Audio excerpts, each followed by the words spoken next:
Hello, Assalamualaikum. We are from Group 15. We're going to present our RC4 algorithm implementation in Java. So we have three team members. First one, Muhammad Afiq, FAHMIE, Amri, which is me. And then TUAN Muhammad FIRDAUS, then TUAN ROSDI. And last one, AMMAR, SYARIFUDDIN, bin Muhammad ZUKRI. First of all, what is RC4? RC4 is a short form for reverse cipher 4, which is a stream cipher used for encrypting data. It is created by Ron Rivers in 1987 and known for being fast and simple in software. It creates a key stream, random like bytes, and combines it with plain text using XOR operation. It works one byte at a time, unlike block ciphers. It used to be popular, but now considered insecure due to flaws in its key scheduling. For background and history, RC4 was created by RSA Security in 1987. Initially, it was a trade secret until got leaked in 1994 via a mailing list. After the leak, it quickly became the most widely used stream cipher in the world. So, where RC4 was used? Firstly, it is used in SSL or TLS for secure web browsing and transaction. And then it is used in WEP and WPA to protect wireless network data. Why RC4 was declined? So firstly, flaws found in its key stream bias and weak key scheduling algorithm. And then it could allow attackers to recover keys or plain text, so it is less secure.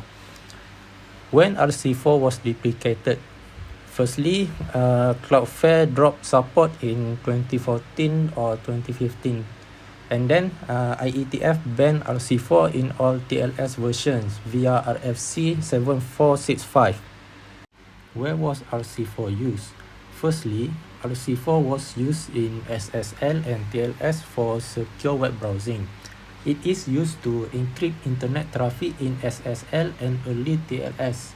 It was preferred briefly to avoid BIS attack vulnerabilities. It was officially banned in TLS, especially RFC 7465 due to discovered weakness. Secondly, WEP, Wi-Fi encryption v1. It was the first gen Wi-Fi security that used RC4 combined with initialization vector IV. However, poor IV handling leads to low Wi-Fi security. Next, WPA, Wi-Fi Protected Access. After the WEP, RC4 continued in WPA and it is improved over WEP. It also has better key and IV management, but still have low security. WPA2 replaced it using AES, which is still secure until today. Lastly, in Microsoft product, RC4 was in Remote Desktop Protocol and other Windows tools. Older version of Microsoft product relied on it, but newer version phased out for security reasons. Now, let's talk about the advantage and disadvantage of the RC4 algorithm. For the advantage, these were the reason why it was so popular in the early days of internet security. RC4 was popular due to its high speed, making it great for real-time applications like SSL and streaming. It was so simple to implement, needing low processing power and memory. This is ideal for all the devices. And another advantage is it is flexible key length, which is allowing developers to adjust for performance or security needs. And then we go to the disadvantage of RC4. Despite its speeds, RC4 has serious security flaws. Its key scheduling algorithm is weak, introducing to predictable pattern. This key stream is biased and especially at the start, making it vulnerable to attacks. Due to this issue, RC4 is now deprecated and banned in modern standard like TLS. So RC4 algorithm have three steps, which is the first one, key scheduling algorithm, KSA, which initialize and shuffle the state array S. And then the second step is pseudo-random generation algorithm, PRGA, which it will generate a key streams. And the last one, which is encryption and also decryption. So we just XOR each plain text byte with the keystream, and then we can get the original plain text back. So the input parameter, we put the key as key, KEY, and then it will convert it into the bytes or ASCII value, which is 75 for key for K, if 69, and Y 89. And then we put the plain text as hello, and then it also we convert it into ASCII value, which is hash 72, 69 for E, L 76, and L again 76, and the last one O 79. So these values are the basis for the RC4 process. So next, for key scheduling algorithm or KSA, first we initialize array S from 0 until 256, which is it has 256 index in it, and then key K is repeated to match length of S, which is 256 byte. So currently we put K 3 index, right, which is KEY, and then convert it into byte, and then we must repeat it KEY until 256 byte. And then after that we shuffle S using the formula J equal to J plus S I plus Ki modulo key dot length and modulo 256. And after that we swap Si and Sj. We swap the index, and then for example I give you first iteration, which is I equal to 0, J equal to 0 plus 75. The 75 is the value in the first index in the array K, and modulo 256, and then we swap S0 and S75, and then we continue until it's reached 256. Alright, next, the second step in this RC4 algorithm is pseudo random generation algorithm or PRGA. So in these steps, we use the shuffle S array from the KSA, which is the what we do previously, and then for each byte of the plain text, we use the formula given in this RC4 algorithm, which is I equal to I plus 1 modulo 256, and J equal to J plus SI modulo 256. And then we swap the SI and the SJ, and then we will get the key stream after that. So the key stream byte, we use the formula also given in this RC4, which is S and SI plus SJ modulo 256. So we add the SI and SJ value, and we will get the keystream byte. So that is the first keystream index.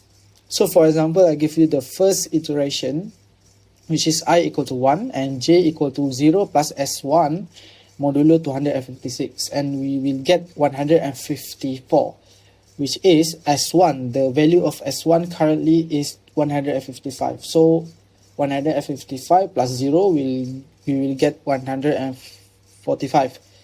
So to get the keystream, we just add or we just sum out the S1 and also S154 index in the S array. So when we sum out that, we will get 156. That is the keystream, the first keystream in the array. So next, for the encryption process, we just XOR the plain text byte with the keystream byte. So we take the plain text byte, we convert it into the so-called the byte first, which is in the ASCII value, and then we just XOR it with the keystream byte that we already generated previously. So for example, for H, if we convert it into the ASCII value, we will get 72. And then the keystream byte, the first keystream byte is 156. So we just XOR it, 72 XOR 156, and we will get 280. So this is the cipher tag. We'll get the cipher tags. So in binary, in more details, 01001000, which is 72 in the binary, and we just XOR with 156, which is 100100010, and we will get, after we XOR it, we will get 110111010. So this is the first iteration for the plain text, which is inserted by the user. So we need to repeat it until the end of the plain text that user inserted. So we repeat for each byte. So for example, plain text for hello, when we convert into the byte or ASCII value, we will get 72, 69, 76, 76, and 79. And the key stream, for now, previously we get 156, and this is the first iteration. So if we want to get the other key stream value, we need to go to the other iteration. So ciphertext, as for now, we get 218. Previously, we will get the encryption, which is the ciphertext. So we convert the plain text into the ciphertext. So we get the ciphertext now, and then for the decryption process is identical and to the encryption. So we just XOR it back. So we take the ciphertext and we XOR with the key stream that we already get previously. So for example, ciphertext byte, we get 218 for hash, right? And then key stream byte, we get 156.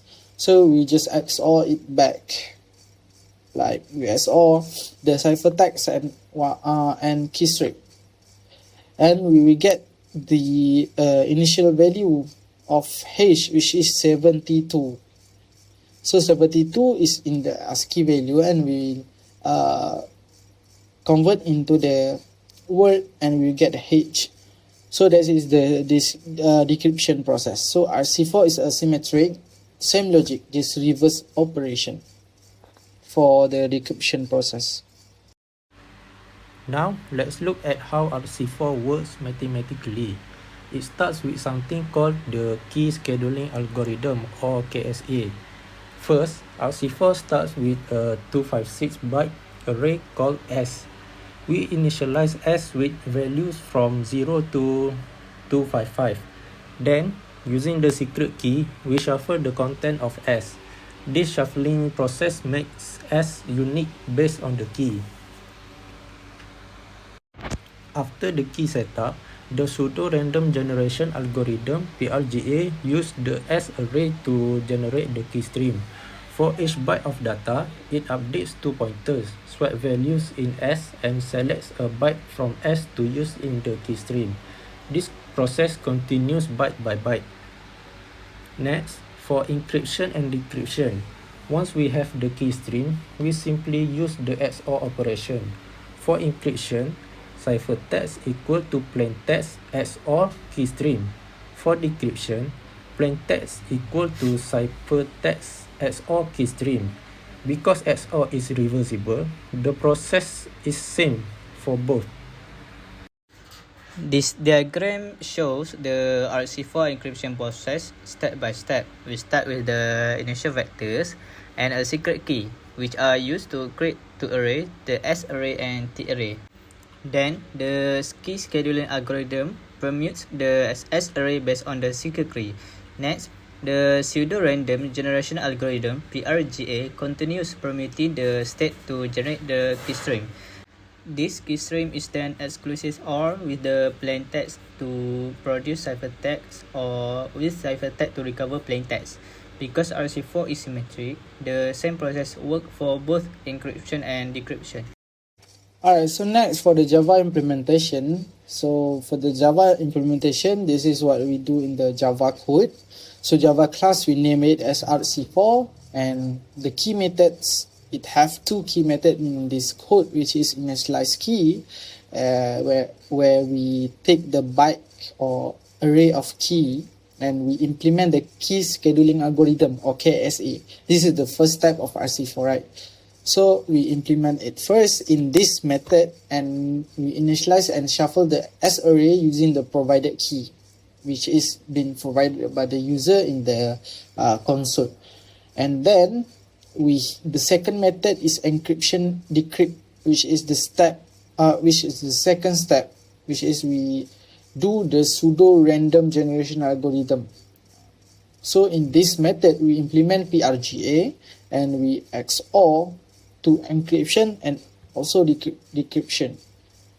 So when we want to do the encryption or decryption, we just call up these methods. And in this method also, we generate a key stream and apply XOR to produce the output. So the output is based on what the user want.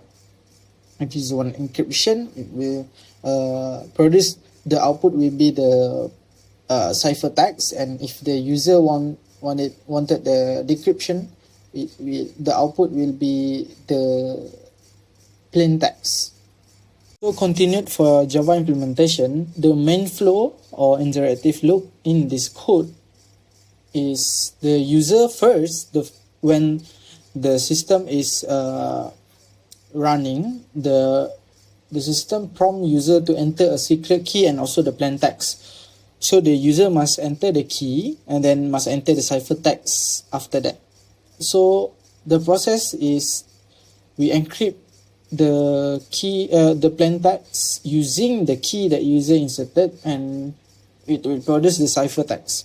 And after that, it will show the user the ciphertext, and then it also prompt the user to re-enter the key to decrypt. So the user must enter the same key as before. So the system will check if correct, it will display the decrypted plain text, which is if we put before hello as the plain text, and then if we put if the user put the correct key, and it will show hello back to the user, which is the plain text as before. And if incorrect, it will show error and it will prompt again. So this is still in the loop. So after that, ask user whether they want to try again or not. If they wanted to try again, just put again the key and also the plain text. If not, they just type exit to quit the loop. So the output will be the ciphertext shown in the hexadecimal format, and decrypted text display as a string. Alright, so now for the program demonstration overview. So the Java program flow is similar to before, which is user input a secret key and also the plain text, and we run the KSA method to shuffle the S and also to make sure the key that user enter is same length as the S array. And then after that, we run the PRGA to generate the key stream, and also after that we XOR the plain text with the key stream to get the ciphertext, and prompt user to re-enter the key. If the key is meshed as the original key, we decrypt and display the plain text. If wrong, as again until correct, or give option to user to exit the loop. So after that, we ask if they want to try again or not. If wanted to try again, just put the key and also the plain text, and if want to exit, just type the exit. So the system will exit the loop. So now next we're going to show the video demonstration of the code. Alright, so that's all from us, group 15, and we want to say thank you to the lecturer for listening to our presentation. So yeah, thank you. Assalamualaikum.